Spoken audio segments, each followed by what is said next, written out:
નમસ્કાર, આપ જોઈ રહ્યા છો નેશન પ્લસ ન્યૂઝ. હું છું આપની સાથે હેતલ ભગત.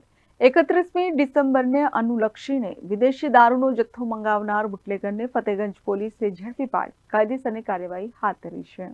2024ને ગુડ બાય અને 2025ને વેલકમ કરવા નાગરિકો સજ્જ થયા છે. તો કાયદો અને વ્યવસ્થાની સ્થિતિ જાળવવા વડોદરા શહેર પોલીસ પણ સુસજ્જ થઈ છે. જેમાં શહેરના નાયબ પોલીસ કમિશનર ઝોન 2ના અભય સોલીએ નવલખી મેદાનના અવાવરૂ જગ્યા પર ચેકિંગ હાથ ધર્યું છે. તો સાથે જ રાવપુરા પોલીસ મથકની ટીમ નવલખી મેદાનમાં સતત પેટ્રોલિંગ કરી રહી છે અને 31ને અનુલક્ષીને પોલીસ દ્વારા લિસ્ટેડ બુટલેગરોની હિલચાલ પર નજર રાખવામાં આવી રહી છે.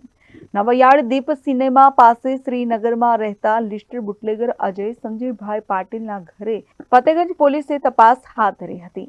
પંચોની સાથે રાખી પોલીસે તેના ઘરે જતા અજય મળી આવ્યો હતો.